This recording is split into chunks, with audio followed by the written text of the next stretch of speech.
तो चलिए दोस्तों, आज के जो इस क्लास में हम लोग करेंगे क्लास 12 हिस्ट्री यानी इतिहास का मोस्ट इंपोर्टेंट ऑब्जेक्टिव क्वेश्चन का क्लास करेंगे, जो आपके फाइनल बोर्ड एग्जाम में बार बार पूछे जाते हैं। तो इसीलिए जितने भी स्टूडेंट अगर क्लास 12 का फाइनल बोर्ड एग्जाम 2024 में देना चाहते हैं, तो आप लोग जो है इस क्लास को भूल से भी मिस नहीं कीजिएगा दोस्तों, इन तक देख लीजिएगा और हर एक क्वेश्चन जो है आप सभी क्लास में ही याद करने की कोशिश जरूर कीजिएगा मेरे साथ साथ, ठीक है।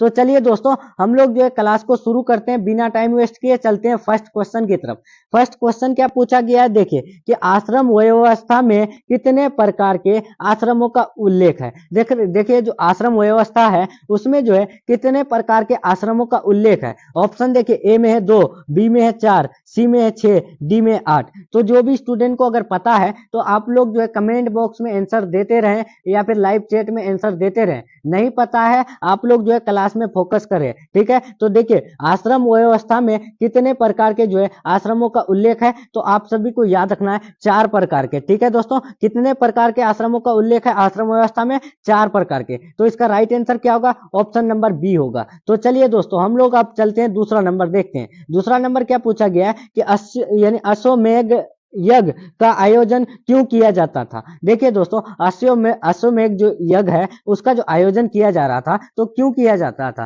किसके लिए किया जाता था? तो आप सभी को याद रखना है दोस्तों, वो किया जाता था शाही संप्रभुता के लिए, ठीक है। इसका राइट आंसर जो होगा ऑप्शन नंबर ए होगा। नेक्स्ट क्वेश्चन आपका चलते हैं तीसरा नंबर। तीसरा नंबर मोस्ट इंपोर्टेंट क्वेश्चन है, बहुत बार पूछा गया क्वेश्चन है कि कुरुक्षेत्र का युद्ध किसने जीता। देखिए दोस्तों, कुरुक्षेत्र में जब युद्ध हुआ था तो उस युद्ध को कौन जीते थे? क्या ऑप्शन देखिए, ए में है पांडव, बी में है कौरव, सी में है संथाल, डी में है मंगोल। तो आप सभी को बता दें, कुरुक्षेत्र का जो युद्ध जीते थे ना, तो वो पांडव जीते थे, ठीक है। इसका राइट आंसर क्या होगा? ऑप्शन नंबर ए होगा। नेक्स्ट क्वेश्चन आपका चलते हैं 4 नंबर। 4 नंबर क्या पूछा गया है कि गंगा पुत्र किसे कहा जाता है, कहा जाता था। देखिए गंगा पुत्र जो कहा जाता था, तो वो किसे कहा जाता था? क्या अर्जुन को, विदुर को, भीष्म को, पांडु को? तो आप सभी को बता दें, गंगा पुत्र जो कहा जाता था ना, तो वो भीष्म को कहा जाता था, ठीक है। इसका राइट आंसर होगा option number C. Next question आपका चलते हैं 5 नंबर। 5 नंबर क्या पूछा गया है कि महाभारत युद्ध जो है कितने दिनों तक चला। देखिए जब यानी महाभारत युद्ध चला तो वो कितने दिनों तक चला? क्या 15 दिन, 16 दिन, 17 दिन या 18 दिन? तो बताइए दोस्तों, महाभारत युद्ध जो है कितने दिनों तक चला? तो आप सभी को याद रखना है वो 18 दिन तक चला था, ठीक है। 18 दिन तक महाभारत युद्ध चला। इसका right answer option number D. Next question 6 number. 6 number क्या पूछा गया है कि महाभारत की रचना किस भाषा में हुई। देखिए महाभारत का जो को रचित किए हैं, तो वो जो कौन से भाषा में रचित किए हैं? तो आप सभी को याद रखना है, महाभारत की जो रचना हुए हैं तो वो जो है यानी संस्कृत भाषा में हुई है, ठीक है। इसका राइट आंसर होगा option number A. Next question आपका चलते हैं 7 नंबर। 7 नंबर क्या पूछा गया? देखिए महाभारत जो है किसने लिखा। महाभारत जो लिखा है तो इसको इसके लेखक कौन है? तो आप सभी को याद रखना है, महाभारत के जो लेखक है ना दोस्तों, वो है यानी महर्षि वेदव्यास, ठीक है। महर्षि वेदव्यास जो है वो महाभारत के लेखक है, ठीक है। महा से आप लोग याद रख सकते हैं महर्षि, महर्षि यानी महाभारत किसने लिखा? तो महर्षि वेदव्यास। नेक्स्ट क्वेश्चन आपका चलते हैं 8 नंबर। 8 नंबर क्या पूछा गया है कि जाति का लक्षण नहीं है, इनमें से कौन है जो जाति का लक्षण नहीं है? ऑप्शन देखिए, अंतर्विवाह, उसके बाद श्रम विभाजन, साम्य, अनुवांशिकता। तो आप सभी को बता दें, इनमें से जो जाति का लक्षण नहीं है ना, तो वो जो है यानी साम्य नहीं है, ठीक है। साम्य जो है वो जाति के लक्षण में नहीं आते हैं, लेकिन अंतर्विवाह, श्रम विभाजन, अनुवांशिकता, ये तीनों जो है जाति का लक्षण है। इसका राइट आंसर होगा option number C. Next question आपका चलते हैं 9 नंबर। 9 नंबर क्या पूछा गया है कि भवन शब्द का प्रयोग अपने मूल शब्द में भारतीय यूनानियों के लिए क्या किया जाता था, किंतु प्रथम सदी ईस्वी के आसपास इस शब्द का प्रयोग बिना किसी भेदभाव के किया जाने लगा। तो वो किसके लिए किया जाने लगा? तो आप सभी को बता दें, भवन शब्द का जब प्रयोग किया गया अपने मूल शब्द में भारतीय यूनानियों के लिए किया जाता था, तो उसके बाद जो है यानी प्रथम सदी ईस्वी के आसपास जो है इस शब्द का भी प्रयोग किया जाने लगा। तो वो किसके भेदभाव के लिए किया जाने लगा? तो आप सभी को बता दें, वो किया जाने लगा यानी विदेशियों के लिए, ठीक है दोस्तों। किसके लिए? विदेशियों के लिए। इसका राइट आंसर जो होगा ऑप्शन नंबर डी होगा। Next question 10 number. 10 नंबर क्या पूछा गया है कि किस काल में यानी वर्ण व्यवस्था वंशानुगत जाति में परिवर्तित हो गई। देखिए दोस्तों, कौन से काल में जो है वर्ण व्यवस्था यानी वंशानुगत जाति में परिवर्तित हो गई यानी जाति में जो है कन्वर्ट हो गई। तो आप सभी को याद रखना है वो उत्तर वैदिक काल। ठीक है, उत्तर वैदिक काल में जो है क्या हुआ कि यानी वर्ण व्यवस्था जो है वंशानुगत जाति में परिवर्तित हो गई। ठीक है, इसका right answer option number A. Next question 11 number क्या है कि गोत्र जो है वो किसका सूचक था। गोत्र जो सूचक था तो वो किसके सूचक था। तो आप सभी को याद रखना है दोस्तों, गोत्र सूचक था प्रत्येक उपजाति के सामान्य पूर्वज के। ठीक है, इसका राइट आंसर होगा option number A. Next question 12 number क्या पूछा गया है कि निम्न में से दक्कन में रहने वाले किस कबीलाई जातियों का वर्णन यानी प्रारंभिक यानी संस्कृत साहित्य विशेषकर महाकाव्यों एवं पुराणों में हुआ है। देखिए दोस्तों, यहाँ पर क्या पूछा गया है, इनमें से कौन है जो दक्कन में रहने वाले यानी कबीलाई जातियों का वर्णन प्रारंभिक संस्कृत साहित्य विशेषकर महाकाव्यों एवं पुराणों में हुआ है। तो आप सभी को याद रखना है दोस्तों, वो जो हुआ है ना, वो जो है यानी आंध्र, पुलिंद और यानी सवर, ये तीनों के लिए हुआ है। इसीलिए इसका राइट आंसर जो होगा ऑप्शन नंबर डी, इनमें से सभी। नेक्स्ट क्वेश्चन आपका चलते हैं 13 नंबर क्या है कि वर्णालंकार की संकल्पना सबसे पहली बार मिलती है। देखिए, वर्णालंकार की संकल्पना जो है सबसे पहली बार जो मिलती है तो वो किसमें मिलती है। तो आप सभी को याद रखना है, वर्णालंकार की संकल्पना जो मिलती है सबसे पहली बार तो वो जो है यानी स्मृतियों की। ठीक है, स्मृतियों में मिलती है। इसका राइट आंसर जो होगा ऑप्शन नंबर डी होगा। नेक्स्ट क्वेश्चन आपका चलते हैं 14 नंबर क्या है कि महाभारत का समालोचनात्मक संस्करण कितने वर्षों में तैयार हुआ। देखिए, महाभारत का जो है समालोचनात्मक जो संस्करण हुआ तो वो कितने वर्षों में तैयार हुआ। तो आप सभी को याद रखना है वो 37 वर्षों में, 37 ईयर्स में जो है यानी वो तैयार हुआ था। ठीक है, इसका राइट आंसर जो होगा ऑप्शन नंबर ए होगा। नेक्स्ट क्वेश्चन आपका चलते हैं 15 नंबर क्या है कि गोत्र के अंदर विवाह करना वो कौन सा विवाह है। देखिए दोस्तों, गोत्र के अंदर विवाह करेंगे तो वो कौन सा विवाह कहलाएगा। तो वो विवाह करते हैं तो वो जो कौन सा विवाह कहलाएगा। तो आप सभी को याद रखना है दोस्तों, वो अंतर विवाह कहलाएगा। ठीक है, गोत्र के अंदर से आप सभी तो यहाँ से जो है लॉजिक लगा सकते हैं। तो अंदर होने वाली विवाह को हम लोग क्या कहेंगे, अंतर विवाह। तो इसका राइट आंसर क्या होगा option number A. Next question आपका चलते हैं 16 नंबर क्या है कि क्या ब्राह्मणों का सार्वभौमिक प्रभाव था। यानी देखिए, ब्राह्मणों का जो है सार्वभौमिक प्रभाव था, हाँ नहीं या फिर हाँ नहीं दोनों, या फिर कोई गणना नहीं थी। तो आप सभी को बता दें, ब्राह्मणों का जो है सार्वभौमिक जो था वो था दोस्तों। ठीक है, तो इसीलिए आप सभी को क्या लिखना है कि क्या आंसर देना है कि हाँ, ब्राह्मणों का जो है सार्वभौमिक प्रभाव था। इसीलिए इसका राइट आंसर होगा option number A. Next question 17 number क्या पूछा गया है कि सातवाहन राजाओं और रानियों की आकृतियां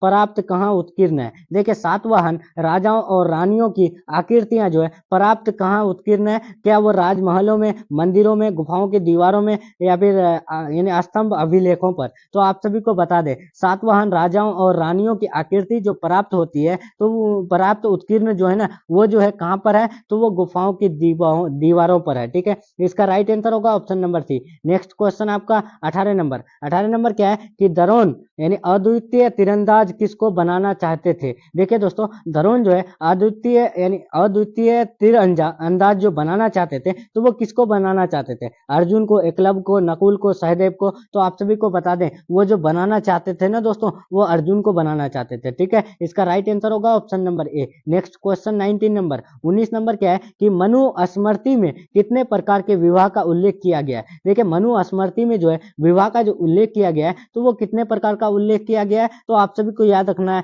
वो जो है यानी 8 प्रकार के। ठीक है, इसका राइट आंसर होगा option number C. Next question 20 number क्या है कि महाभारत में गंगा पुत्र के नाम से किसे जाना जाता है। तो ये इससे पहले बताया दोस्तों, महाभारत में जो है गंगा पुत्र के नाम से जो जाना जाता है ना, तो वो जो है यानी भीष्म जाने जाते हैं। ठीक है, इसका राइट आंसर जो होगा ऑप्शन नंबर बी होगा। नेक्स्ट क्वेश्चन 21 क्या पूछा गया है कि महाभारत के आदि पर्व के किस अध्याय में भीष्म द्वारा 8 प्रकार के विवाहों का वर्णन किया गया है। देखिए, महाभारत के आदि पर्वों में जो है कौन से अध्याय में भीष्म द्वारा 8 प्रकार के विवाह का जो है वर्णन किया गया है। तो आप सभी को याद रखना है दोस्तों, वो जो किया गया है ना वो 102वें में। ठीक है, यानी 102 स्थान में जो है वो यानी 8 प्रकार के जो है विवाहों का वर्णन किया गया है। ठीक है, इसका राइट आंसर होगा option number C. Next question 22 number. 22 क्या पूछा गया है कि अंबा अंबालिका किसकी पत्नियां थी। देखिए दोस्तों, अंबा अंबालिका जो है वो यानी अंबा अंबालिका जो पत्नियां थी तो वो किसके पत्नियां थी। क्या चित्रांगद या विचित्र वीर्य या फिर पांडु दुर्योधन। तो आप सभी को बता दें, अंबा अंबालिका जो पत्नियां थी यानी वाइफ थी ना, तो वो किसकी, तो आप सभी को याद रखना है वो यानी विचित्र वीर्य के। ठीक है, इसका राइट आंसर होगा option number B. Next question आपका 23 नंबर। 23 क्या पूछा गया है कि महर्षि व्यास द्वारा उत्पन्न संतान थी। देखिए, महर्षि व्यास द्वारा जो है उत्पन्न संतान थी तो वो क्या थी। क्या वो पांडु या फिर धृतराष्ट्र या फिर विदुर या फिर इनमें से सभी। तो आप सभी को बता दें दोस्तों, महर्षि व्यास द्वारा जो है उत्पन्न संतान जो थी ना, वो जो वो थी तो वो क्या, पांडु यानी धृतराष्ट्र और विदुर, ये तीनों थी। इसीलिए इसका राइट आंसर जो होगा ऑप्शन नंबर डी, इनमें से सभी। Next question 24 number. यानी घटोत्कच किसका पुत्र था। देखिए, घटोत्कच जो है वो किसका पुत्र था, मतलब किसका बेटा था। तो आप सभी को याद रखना है, घटोत्कच जो पुत्र था वो जो है यानी भीम का पुत्र था। ठीक है दोस्तों, इसका राइट आंसर होगा ऑप्शन नंबर डी होगा। यहाँ पर जो है देखिए, आपको एक और तरीके से पूछ सकता है कि भीम का जो है यानी बेटा का नाम क्या है, तो आप सभी को याद रखना है घटोत्कच। ठीक है, इसका राइट आंसर जो होगा ऑप्शन नंबर डी होगा। नेक्स्ट क्वेश्चन आपका चलते हैं दोस्तों। Next question 25 number. 25 क्या पूछा गया है कि भीष्म ने हिडिंबा के साथ कौन सा विवाह संपन्न किया था। देखिए दोस्तों, भीम ने जो है हिडिंबा के साथ जो विवाह संपन्न किया था तो वो कौन सा, क्या वो आर्स, गंधर्व या फिर राक्षस, देव। तो आप सभी को बता दें, वो जो किए थे ना दोस्तों, वो किए थे गंधर्व विवाह। ठीक है, वो गंधर्व विवाह संपन्न किए थे। इसका राइट आंसर होगा option number B. Next question आपका चलते हैं 26 नंबर। 26 क्या है, द्रौपदी किसकी पत्नियां थी। देखिए, द्रौपदी जो थी वो किसकी पत्नी थी, किसकी वाइफ थी। तो आप सभी को याद रखना है वो जो है यानी अर्जुन, नकुल, सहदेव, ये तीनों की वाइफ थी। तो इसीलिए इसका राइट आंसर क्या होगा, इनमें से सभी। याद रखना है, द्रौपदी जो है वो किसकी पत्नी थी, तो वो अर्जुन, नकुल, सहदेव, ये तीनों की थी। इसीलिए इसका राइट आंसर इनमें से सभी। नेक्स्ट क्वेश्चन आपका चलते हैं दोस्तों 26 नंबर। 26 क्या पूछा गया है, देखिए यहाँ पर जो पूछा गया है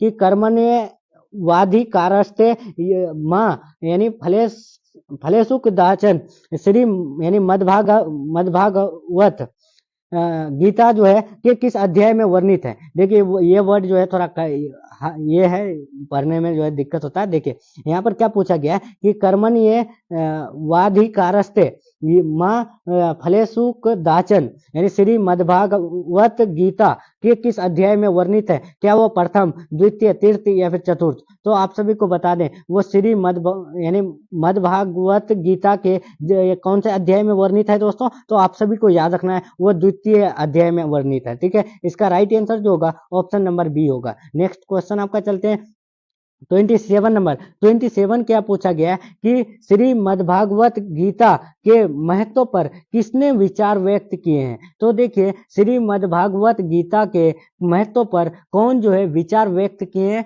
क्या वह महात्मा गांधी, क्या वह विवेकानंद या फिर बाल गंगाधर तिलक या फिर इनमें से सभी ने। तो आप सभी को बता दें, इसका राइट आंसर जो होगा वो होगा क्या दोस्तों, इनमें से सभी। ठीक है, इसका राइट आंसर जो होगा ऑप्शन नंबर डी, इनमें से सभी। नेक्स्ट क्वेश्चन आपका चलते हैं 28 नंबर। 28 क्या पूछा गया है कि यहाँ पर क्या पूछा गया है कि ब्राह्मण वंशीय सातवाहन नरेश वशिष्ठ पुत्र जो है सातकर्णी ने विवाह किस संबंध यानी विवाह संबंध जो है किस वंश के साथ जोड़े। देखिए, ब्राह्मण वंशीय सातवाहन नरेश वशिष्ठ जो पुत्र है तो वो जो है सातकर्णी ने विवाह जो है संबंध जो जोड़े तो वो कौन से वंश से जोड़े थे। तो आप सभी को याद रखना है, वो जो जोड़े थे ना दोस्तों, वो शक के साथ जोड़े थे। ठीक है, इसका राइट आंसर होगा option number A. Next question आपका चलते हैं 29 नंबर। 29 क्या पूछा गया कि महाभारत के किस पर्व में वर्ण व्यवस्था का उल्लेख मिलता है। देखिए, महाभारत के कौन से पर्व में वर्ण व्यवस्था का जो उल्लेख मिलता है कि आदि पर्व, भीष्म पर्व, शांति पर्व या फिर इनमें से सभी के लिए। तो आप सभी को बता दें वो शांति पर्वों में मिलता है। ठीक है, इसका राइट आंसर होगा ऑप्शन नंबर सी। शांति पर्वों में क्या हुआ है, उनका उल्लेख मिलता है वर्ण व्यवस्था का। नेक्स्ट क्वेश्चन आपका चलते हैं दोस्तों 30 नंबर। 30 नंबर क्या है कि ऋग्वेद के पुरुष सूक्त में सर्वप्रथम किस वर्ण का उल्लेख मिलता है। ऋग्वेद के पुरुष सूक्त जो है में सबसे पहले जो वर्ण मिलता है तो कौन से वर्ण का उल्लेख मिलता है? क्या वो ब्राह्मण, क्षत्रिय, वैश्य या फिर शूद्र? तो आप सभी को बता दें दोस्तों, इसका राइट आंसर होगा शूद्र। ठीक है, नेक्स्ट क्वेश्चन आपका चलते हैं दोस्तों 31 नंबर। 31 क्या पूछा गया कि चंडाल अस्पृश्य माने जाते थे।